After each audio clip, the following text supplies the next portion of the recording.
D K Shivakumar ಇಲ್ಲಿವರೆಗೆ ಹೇಗೆ ನಿಗೂಢವಾಗಿ ಧ್ವನಿಪೂರ್ಣವಾಗಿ ಮಾತಾಡ್ತಾ ಸಿದ್ದರಾಮಯ್ಯನವರಿಗೂ ಸಿದ್ದರಾಮಯ್ಯನವರ ಗುಂಪಿಗೂ ಆಗಾಗ ಹೇಗೆ ಒಂದೊಂದು ಗುದ್ದು ಕೊಡ್ತಾ ಬರ್ತಾ ಇದ್ರು, ಆ ಸ್ಥಾನವನ್ನ ಸತೀಶ್ ಜಾರಕಿಹೊಳಿ ಈಗ ತೆಗೆದುಕೊಂಡಿದ್ದಾರೆ ಅನ್ನೋದು ಬಹಳ ಸ್ಪಷ್ಟ ಆಗ್ತಾ ಇದೆ. ಹೊರಗೆ ಶೃಂಗಾರ ಒಳಗೆ ಗೋಳಿ ಸೊಪ್ಪು ಅನ್ನುವಂತ ಗಾದೆ ಮಾತು ಡಿ ಕೆ ಶಿವಕುಮಾರ್ ಈ ಮುಖ್ಯಮಂತ್ರಿ ಪದವಿಗೆ ಹೇಳಿ ಮಾಡಿಸ್ದಂಗ ಆಗ್ತಾ ಇದೆಯಾ ವರ್ತಮಾನ.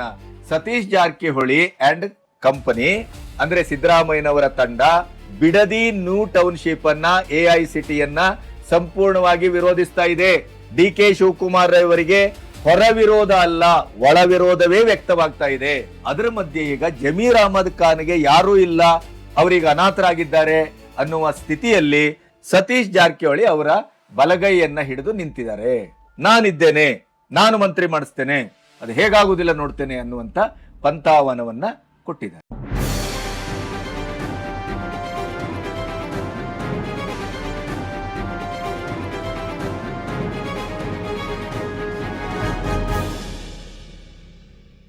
ನಮಸ್ತೆ, ಬಿ ಗಣಪತಿ ನ್ಯೂಸ್ ಚಾನೆಲ್ಗೆ ಸ್ವಾಗತ.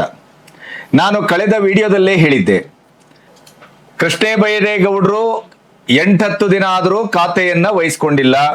ಅವರು ರಾಜೀನಾಮೆಯನ್ನ ಕೊಡುವ ಸಮಯವನ್ನು ದಿನವನ್ನು ನಿಗದಿ ಮಾಡಿದ್ದಾರೆ.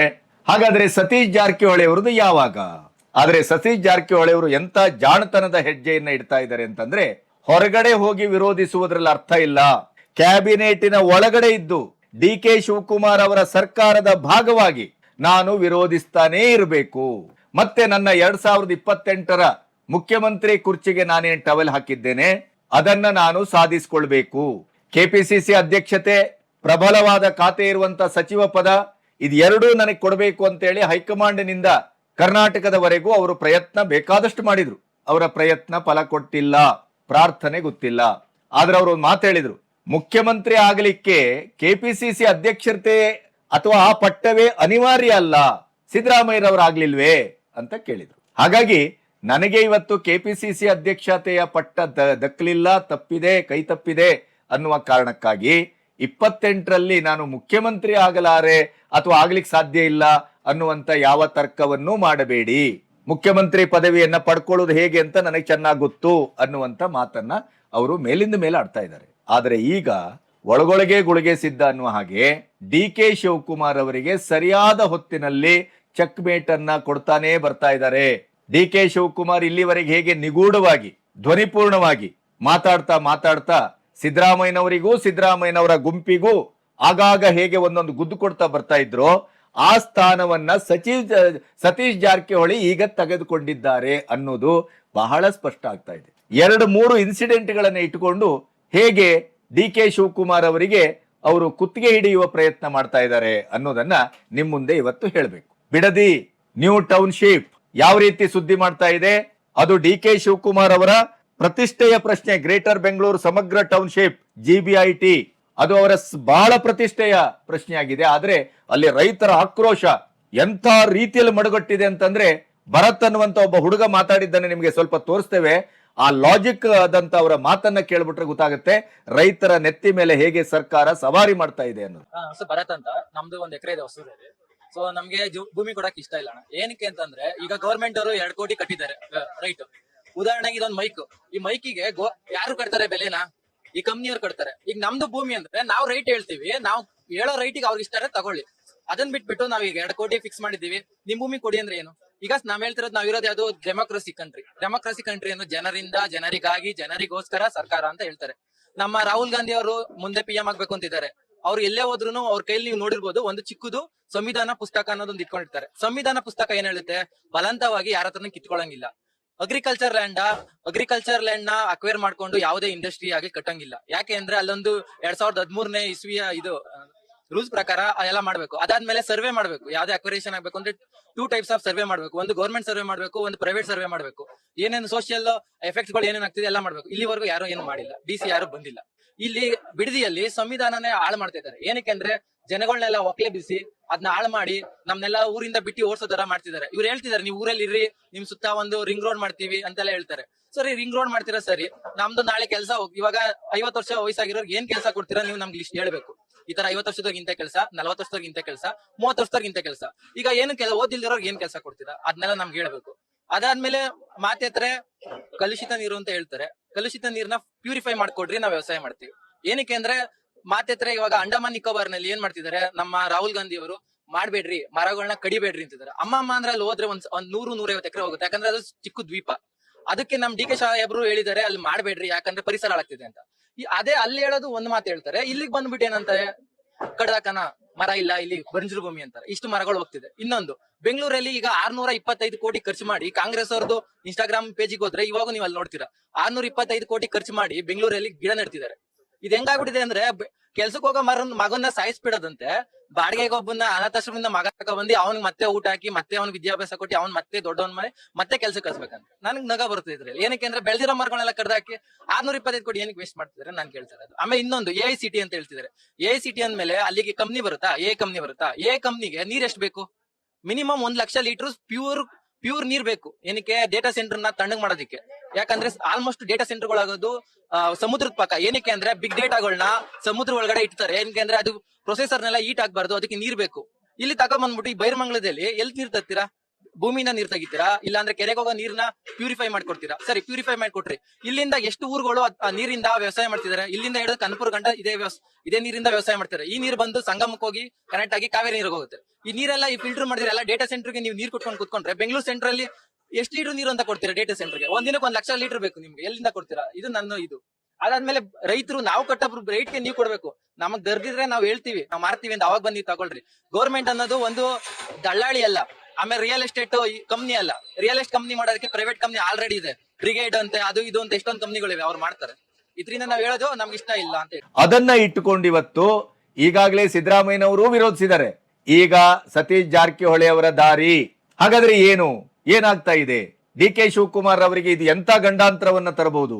ಹೊರಗೆ ಶೃಂಗಾರ ಒಳಗೆ ಗೋಳಿ ಸೊಪ್ಪು ಅನ್ನುವಂತ ಗಾದೆ ಮಾತು DK ಶಿವಕುಮಾರ್ ಈ ಮುಖ್ಯಮಂತ್ರಿ ಪದವಿಗೆ ಹೇಳಿ ಮಾಡಿಸ್ದಂಗ ಆಗ್ತಾ ಇದೆಯಾ ವರ್ತಮಾನ? ಈ ಎಲ್ಲ ವಿವರಗಳನ್ನ ನಿಮ್ಮೊಟ್ಟಿಗೆ ಹಂಚ್ಕೋಬೇಕು. ಇಲ್ಲಿಯವರೆಗೆ ನನ್ನ ಚಾನೆಲ್ ಅನ್ನ ಸಬ್ಸ್ಕ್ರೈಬ್ ಮಾಡದೇ ಇದ್ರೆ ಸಬ್ಸ್ಕ್ರೈಬ್ ಮಾಡಿ ಮತ್ತು ಸ್ವತಂತ್ರ ಪತ್ರಿಕೋದ್ಯಮಕ್ಕೆ ಬೆಂಗಾವಲಾಗಿ. ಜೊತೆಗೆ ಸತೀಶ್ ಜಾರಕಿಹೊಳಿ ಅವರು, DK ಶಿವಕುಮಾರ್ ಅವರ ಈ ಮುಸುಕಿನ ಗುದ್ದಾಟದಲ್ಲಿ ಕರ್ನಾಟಕ ಕೊನೆಗೂ ಉದ್ಧಾರ ಆದೀತೆ? ಕಳೆದ 3 ವರ್ಷದಲ್ಲಿ ನಾವು ಏನು ಅನುಭವಿಸಿದ್ದೇವೆ ಅದರ ಮುಂದುವರಿಕೆ ಆದೀತೆ? ಏನಾಗಬಹುದು?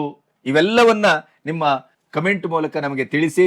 ನಿಮ್ಮ ಅಭಿಪ್ರಾಯಕ್ಕಾಗಿ ನಾನು ಸದಾ ಕಾಯ್ತೇನೆ. ಸತೀಶ್ ಜಾರಕಿಹೊಳಿ ಮತ್ತು ರಮೇಶ್ ಜಾರಕಿಹೊಳಿ ಅಣ್ಣ ತಮ್ಮದಿಕ್ಕಳು ಬೇರೆ ಬೇರೆ ಪಕ್ಷದಲ್ಲಿದ್ದೂ ಕೂಡ ಬೆಳಗಾವಿಯಲ್ಲಿ ಸಾವ್ಕಾರ್ಗಿರಿಗೆ ಯಾವುದೇ ಚ್ಯುತಿ ಬರದೇ ಇದ್ದಾಗೆ ಅವರ ಇಡೀ ಬೌಂಡ್ರಿಯನ್ನ ಗಟ್ಟಿ ಮಾಡಿಕೊಳ್ಳುವುದರಲ್ಲಿ ಅವರಿಗೆ ಪಕ್ಷ ಭೇದ ಬರುವುದಿಲ್ಲ, ಸಹೋದರತ್ವವೇ ಕೊನೆಗೂ ಕಾಣಿಸ್ಕೊಳ್ಳುವಂತ. ಈ ಹಿನ್ನೆಲೆಯಲ್ಲಿ ರಮೇಶ್ ಜಾರಕಿಹೊಳಿ ಒಂದು ಮಾತು ಹೇಳಿದ್ರು. ಈಗಷ್ಟೇ ಅವರು 10 ದಿನ ಆಗಿದೆ ಅಧಿಕಾರ ವಹಿಸಿಕೊಂಡು, ಈಗ DK ಶಿವಕುಮಾರ್ ಬಗ್ಗೆ ಮಾತಾಡೋದಕ್ಕೆ ಸಮಯ ಅಲ್ಲ. 1-2 ತಿಂಗಳು ಹೋಗ್ಲಿ, 3 ತಿಂಗಳ ನಂತರ ಮಾತಾಡೋಣ, ಅದಕ್ಕೇನಿದೆ ಅಂದ್ರೆ DK ಶಿವಕುಮಾರ್ ಅವರ ಆಡಳಿತ 3 ತಿಂಗಳವೇ ಅನ್ನುವ ಪ್ರಶ್ನೆಯನ್ನು ಚರ್ಚೆಗೆ ಅವರು ಹುಟ್ಟು ಹಾಕಿದ್ದಾರೆ. ಒಂದ್ ಕಡೆ ಸತೀಶ್ ಜಾರಕಿಹೊಳಿ ಈ ರೀತಿಯ ಐಡಿಯಾವನ್ನ ಮಾಡ್ತಾ ಇದ್ರೆ, ಸಹೋದರ ರಮೇಶ್ ಜಾರಕಿಹೊಳಿ ಬಿಜೆಪಿಯ ಮೂಲಕ ಬೇರೆ ರೀತಿಯ ಮ್ಯಾಥಮೆಟಿಕ್ಸ್ ಅನ್ನ ಜನರ ಎದುರು ಬಿಡ್ತಾ ಇದ್ದಾರೆ. ಹಾಗಾದ್ರೆ ಇವ್ರಿಗೆ ಏನಾಗ್ತಾ ಇದೆ? ಯಾಕಂತಂದ್ರೆ ಲಕ್ಷ್ಮೀ ಹೆಬ್ಬಾಳ್ಕರ್, ಲಕ್ಷ್ಮಣ್ ಸವದಿ ಯಾರು ಈಗ ಆಗ್ತಾ ಇದ್ದಾರೆ ಅಲ್ಲಿ 2ನೇ ಸಚಿವ ಸಂಪುಟದಲ್ಲಿ? ಯಾರಿಗೆ ಜಾಗ ಸಿಗ್ತಾ ಇದೆ? ಸತೀಶ್ ಜಾರಕಿಹೊಳಿ ಅವರ ವಿರುದ್ಧ ಒಂದು ಪರ್ಯಾಯವಾದಂತ ಪವರ್ ಹೌಸ್ ಗಳನ್ನ ಕಟ್ಟಲೇಬೇಕು ಅಂತ DK ಸಹೋದರರೇನು ಹೊರಟಿದ್ದಾರೆ, ಅದನ್ನು ಹೊಡೆಯಲೇಬೇಕು ಅಂತ ಸತೀಶ್ ಜಾರಕಿಹೊಳಿ ಹೊರಟಿದ್ದಾರೆ. ಹಾಗಾದ್ರೆ ಏನು? ಬಿಡದಿ ಟೌನ್ಶಿಪ್ ಬಗ್ಗೆ ಈಗಾಗಲೇ JDS ಮತ್ತು ಬಿಜೆಪಿ ಮತ್ತು ಸ್ಥಳೀಯ ರೈತರು ಅತ್ಯಂತ ಕಠಿಣವಾದಂತ ಹೆಜ್ಜೆಗಳನ್ನ ಪ್ರತಿಭಟನೆ ಮೂಲಕ ಇಡ್ತಾ ಇದ್ದಾರೆ. ಇದೇ 21ಕ್ಕೆ 26 ಹಳ್ಳಿಗಳಲ್ಲಿ ಪಾದಯಾತ್ರೆಯನ್ನ JDS ಮತ್ತು ಬಿಜೆಪಿ ಹಮ್ಮಿಕೊಂಡಿದೆ. ಅದರ ಜೊತೆಗೆ ವಿಜಯೇಂದ್ರ ಮತ್ತು ನಿಖಿಲ್ ಕುಮಾರಸ್ವಾಮಿ ಈಗಾಗಲೇ ಈ ಬಿಡದಿ ನ್ಯೂ ಟೌನ್ಶಿಪ್ ಅನ್ನ ಕೈಬಿಡಿ, ಇದು ರೈತರ ಮರಣ ಶಾಸನ, ಇದು ರೈತರ ತೀವ್ರ ವಿರೋಧ ಇದೆ, ಮತ್ತೆ ಯಾವ ಕಾರಣಕ್ಕೂ ನಾವಂತೂ ಇದನ್ನ ಆಗ್ಲಿಕ್ಕೆ ಬಿಡುವುದಿಲ್ಲ, ಹಾಗಾಗಿ ನೀವು ಈ ಯೋಜನೆಯನ್ನ ನಿಮ್ಮ ಮುಖ್ಯಮಂತ್ರಿಗಳಿಗೆ ಕೈ ಬಿಡಲಿಕ್ಕೆ ಹೇಳಿ ಅಂತ ಪತ್ರವನ್ನು ಬರೆದಿದ್ದಾರೆ. ಆದ್ರೆ ಅದಕ್ಕೆ DK ಶಿವಕುಮಾರ್ ಎಂತ ಉತ್ತರವನ್ನ ಕೊಟ್ಟಿದ್ದಾರೆ ಅಂತಂದ್ರೆ, ಬಿಜೆಪಿ ಮತ್ತು JDS ಗೆ ಅದು ನುಂಗಲಾರದ ತುತ್ತು, ಉಗಿಯಲಾರದ ತುತ್ತು. ಸ್ವತಃ ಪ್ರಧಾನಿ ಮೋದಿ ಅವರೊಟ್ಟಿಗೆ ಇದನ್ನೆಲ್ಲವನ್ನ ವಿವರಿಸಿದ್ದೇನೆ. ಅವರು ಶಹಬಾಸ್ ಹೇಳಿದ್ದಾರೆ, ಒಂದು ಅದ್ಭುತವಾದ ಯೋಜನೆ ಇದು, AICT ಇದು ಬೆಂಗಳೂರಿಗೆ ಬರ್ತಾ ಇರುವಂತದ್ದು ಬಹಳ ಬಹಳ ಒಳ್ಳೆಯ ಕೆಲಸ, ಬೇಗ ಮುಗಿಸಿ ಒಳ್ಳೇದಾಗಲಿ ಅಂತ ನನಗೆ ಹಾರೈಸಿದ್ದಾರೆ. ಸ್ವತಃ ಪ್ರಧಾನಿಯವರೇ ಇಂಪ್ರೆಸ್ ಆಗಿದ್ದಾರೆ ಅನ್ನುವಂತ ಮಾತನಾಡುವ ಮೂಲಕ JDSಗೂ ಮತ್ತು ಬಿಜೆಪಿಗೂ ಒಂದು ಹೃದಯ ಸಂಕಟವನ್ನ, ಉಭಯ ಸಂಕಟವನ್ನ ಎರಡನ್ನೂ ತಂದಿಟ್ಟಿದ್ದಾರೆ. ಇದ್ರ ಮಧ್ಯೆ JDSನವರು ವಿರೋಧಿಸ್ತಾರೆ ಬಿಡಿ, ಬಿಜೆಪಿಯವರು ವಿರೋಧಿಸ್ತಾರೆ, ಓಕೆ. ಇನ್ನು ರೈತರಂತೂ ಅವರು ಪಕ್ಷಾತೀತವಾಗಿ ವಿರೋಧಿಸ್ತಾ ಇದ್ದಾರೆ. ಆ ಭರತ್ ಅವರ ಮಾತನ್ನ ನೀವು ಕೇಳಿದ್ರೆ ನಿಮಗೆ ಎಲ್ಲವೂ ಕ್ಲಿಯರ್ ಆಗುತ್ತೆ. ಅದರ ಮಧ್ಯೆ DK ಶಿವಕುಮಾರ್ಗೆ ದೊಡ್ಡ ತೊಂದರೆ ಅಂತ ಆದದ್ದು ಒಂದು ಅಸಮಾಧಾನಿತ ಹಿರಿಯ ಶಾಸಕರು ಮತ್ತು ಸಚಿವರು ಸಿದ್ದು ಬಣ. ಅದು ಒಂದು ಕಡೆ ಒಳಗೊಳಗೆ ಏನೇನು ತರ್ಕವನ್ನ ಮಾಡ್ತಾ ಇದೆ. ಕಾವೇರಿಯ ಒಂದು ಪರ್ಯಾಯ ಪವರ್ ಹೌಸ್ ಅಲ್ಲಿ ಸಿದ್ದರಾಮಯ್ಯನವರ ನೇತೃತ್ವದಲ್ಲಿ ಏನೇನ್ ಆಗ್ತಾ ಇದೆ ಅನ್ನುವಂಥದ್ದು ಯಾರ ಅಂದಾಜಿಗೂ ಸಿಗ್ತಾ ಇಲ್ಲ. ಒಂದು. ಎರಡನೇದಾಗಿ ಸ್ಪಷ್ಟವಾಗಿ ಸತೀಶ್ ಜಾರಕಿಹೊಳಿ ಹೇಳಿದ್ದಾರೆ, ಪಕ್ಷಕ್ಕೆ ಡ್ಯಾಮೇಜ್ ಆಗತ್ತೆ ಅಂತ ಆದ್ರೆ, ಸರ್ಕಾರಕ್ಕೆ ಕೆಟ್ಟ ಹೆಸರು ಬರ್ತದೆ ಅಂತ ಆದ್ರೆ, ಸರ್ಕಾರ ರೈತ ವಿರೋಧಿ ಅಂತ ಒಂದು ಹಣೆಪಟ್ಟಿಯನ್ನ ಕಟ್ಕೊಳ್ತದೆ ಅಂತ ಆದ್ರೆ, ಬಿಡದಿ ಟೌನ್ಶಿಪ್ ಬಗ್ಗೆ ನಾವು ಸಂಪುಟದಲ್ಲಿ ಗಂಭೀರವಾಗಿ ಚರ್ಚೆ ಮಾಡಬೇಕು. ಇದು ರೈತರ ಹಿತಾಸಕ್ತಿಯ ಪ್ರಶ್ನೆ, ಸರ್ಕಾರದ ಮಾನ ಮರ್ಯಾದೆಯ ಪ್ರಶ್ನೆ. 28ರ ಚುನಾವಣೆಗೆ ಇದು ಬಹಳ ದೊಡ್ಡ ಡ್ಯಾಮೇಜ್ ಅನ್ನ ಮಾಡಬಹುದು ಅಂತ ಅವರಿಗೆ ಚೆನ್ನಾಗಿ ಗೊತ್ತು. ಅದಕ್ಕಾಗಿ ಅವರು ಈಗ 20ನೇ ತಾರೀಕಿಗೆ DK ಶಿವಕುಮಾರ್ ಮುಖ್ಯಮಂತ್ರಿ ಆದ ಮೇಲೆ ಪ್ರಥಮವಾಗಿ ಏನು ಸಂಪುಟ ಸಭೆ ಕರೀತಾ ಇದ್ದಾರೆ, ಅದರಲ್ಲಿ ನಾವು ಇದನ್ನ ಗಂಭೀರವಾಗಿ ಚರ್ಚೆ ಮಾಡ್ತೇವೆ. ಯಾವುದೇ ಪಕ್ಷಕ್ಕೆ ತೊಂದರೆ ಆಗುವ, ಸರ್ಕಾರಕ್ಕೆ ತೊಂದರೆ ಆಗುವ, ನಮ್ಮ ಮತ ಬ್ಯಾಂಕಿಗೆ ತೊಂದರೆ ಆಗುವ ಯಾವ ಕೆಲಸವನ್ನು ಯಾರೂ ಮಾಡಕೂಡದು, ಅಂತ ಕೆಲಸ ಮಾಡಲೇಬಾರದು ಅನ್ನುವಂತ ಸ್ಪಷ್ಟವಾದ ಅಭಿಪ್ರಾಯವನ್ನ ಹೇಳಿದ್ದಾರೆ. ಹಾಗಾದ್ರೆ ಇದರ ಅರ್ಥ ಏನು? ಸತೀಶ್ ಜಾರಕಿಹೊಳಿ ಅಂಡ್ ಕಂಪನಿ ಅಂದ್ರೆ ಸಿದ್ದರಾಮಯ್ಯನವರ ತಂಡ ಬಿಡದಿ ನ್ಯೂ ಟೌನ್ಶಿಪ್ ಅನ್ನ, AICTಯನ್ನ ಸಂಪೂರ್ಣವಾಗಿ ವಿರೋಧಿಸ್ತಾ ಇದೆ.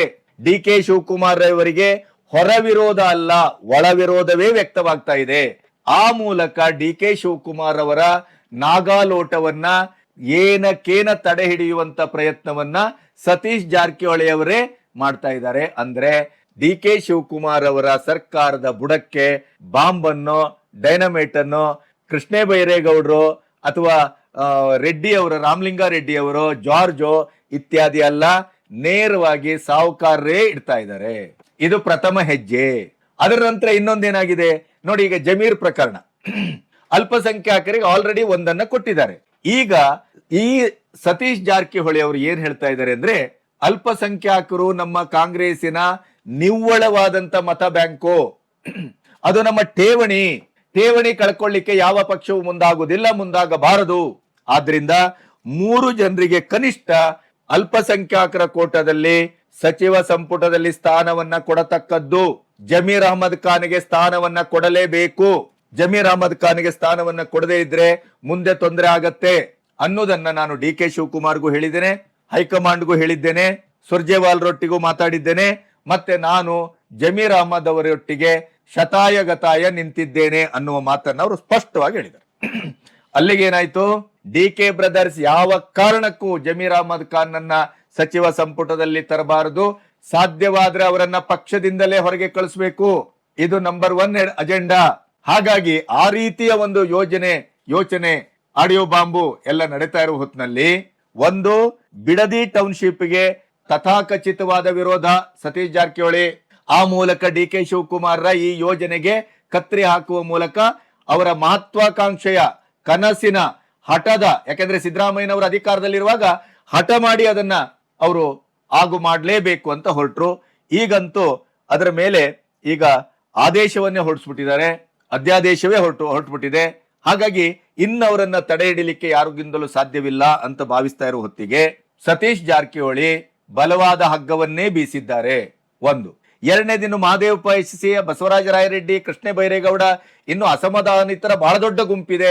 ಅವರ ನಾಯಕರು ಯಾರು ಅಂತಂದ್ರೆ ಸತೀಶ್ ಜಾರಕಿಹೊಳಿ. ಅಲ್ಲೂ ಇನ್ನು ಬೇಕಾದಷ್ಟು ಕೆಲಸಗಳಾಗ್ತಾ ಇದೆ. ಈಗ ಜಮೀರ್ ಅಹಮದ್ ಖಾನ್ ನನ್ನ ಸ್ವತಃ ಸಿದ್ದರಾಮಯ್ಯನವರು ಕೈ ಬಿಟ್ಟಿದ್ದಾರೆ, ಹೈಕಮಾಂಡ್ ಕೈ ಬಿಟ್ಟಿದೆ. ಹೈಕಮಾಂಡ್ ಕೈ ಬಿಡುವ ಮಟ್ಟಕ್ಕೆ DK ಸಹೋದರರು ಅದಕ್ಕೆ ಸರಿಯಾದಂತ ಸಾಕ್ಷ್ಯ, ಆಧಾರ, ಆಡಿಯೋ, ವಿಡಿಯೋ ಎಲ್ಲವನ್ನ ಕೊಟ್ಟಿದ್ದಾರೆ. ಅದರ ಮಧ್ಯೆ ಈಗ ಜಮೀರ್ ಅಹಮದ್ ಖಾನ್ಗೆ ಯಾರೂ ಇಲ್ಲ, ಅವರಿಗೆ ಅನಾಥರಾಗಿದ್ದಾರೆ ಅನ್ನುವ ಸ್ಥಿತಿಯಲ್ಲಿ ಸತೀಶ್ ಜಾರಕಿಹೊಳಿ ಅವರ ಬಲಗೈಯನ್ನ ಹಿಡಿದು ನಿಂತಿದ್ದಾರೆ. ನಾನಿದ್ದೇನೆ, ನಾನು ಮಂತ್ರಿ ಮಾಡಿಸ್ತೇನೆ, ಅದು ಹೇಗಾಗುವುದಿಲ್ಲ ನೋಡ್ತೇನೆ ಅನ್ನುವಂತ ಪಂಥಾವನವನ್ನ ಕೊಟ್ಟಿದ್ದಾರೆ. ಹಾಗಾಗಿ ಒಂದು ಬಿಡದಿ ನ್ಯೂ ಟೌನ್ಶಿಪ್, ಇನ್ನೊಂದು ಜಮೀರ್ ಅಹಮದ್ ಖಾನ್, ಅದರ ಆಚೆ ಅತೃಪ್ತರ ಮಹಾ ದೊಡ್ಡ ಗುಂಪು, ಇದೆಲ್ಲವನ್ನ ಸೇರಿಸಿ ಈಗ ಒಂದು ದೊಡ್ಡ ಅಟಮ್ ಬಾಂಬ್ ಅನ್ನ ಸತೀಶ್ ಜಾರಕಿಹೊಳಿ ಕೊನೆಗೂ ರೆಡಿ ಮಾಡಿ ಈಗ ಟೈಮ್ ಬಾಂಬ್ ತರ ಅದನ್ನ ಸಿಡಿಸ್ಲಿಕ್ಕೆ ಹೊರಟಿದ್ದಾರೆ ಅನ್ನೋದ್ರ ಬಗ್ಗೆ ಯಾವ ಸಂಶಯವೂ ಬೇಡ. ಹಾಗಾದ್ರೆ ಇದು ನಕ್ಷತ್ರಿಕಾ ಮತ್ತು ಹರಿಶ್ಚಂದ್ರನ ಕತೆ ಆಗುವ ಎಲ್ಲಾ ಸಾಧ್ಯತೆಯೂ ಇದೆ. ಹೆಜ್ಜೆ ಹೆಜ್ಜೆಗೆ ಡಿ ಕೆ ಶಿವಕುಮಾರ್ ಅನ್ನ ಕಾಡುವ, ಹೆಜ್ಜೆ ಹೆಜ್ಜೆಗೆ ಡಿ ಕೆ ಶಿವಕುಮಾರ್ ಅನ್ನ ಕಾಲೆಳೆಯುವ, ಹೆಜ್ಜೆ ಹೆಜ್ಜೆಗೆ ಡಿ ಕೆ ಶಿವಕುಮಾರ್ ಅವರ ಓಟವನ್ನ ಕತ್ತರಿಸುವ, ತುಂಡರಿಸುವ ಕೆಲಸವನ್ನ ಸತೀಶ್ ಜಾರಕಿಹೊಳಿ ಕೊನೆಗೂ ಆರಂಭಿಸಿಯೇ ಬಿಟ್ರು ಅನ್ನೋದು ಬಹಳ ದೊಡ್ಡ ವೈರಲ್ ಆದಂತ ಸುದ್ದಿ, ಬ್ರೇಕಿಂಗ್ ನ್ಯೂಸ್. ಇದು ಯಾವಾಗ ಸಿಡಿತದೋ ಈ ಟೈಮ್ ಬಾಂಬ್ ಗೊತ್ತಿಲ್ಲ.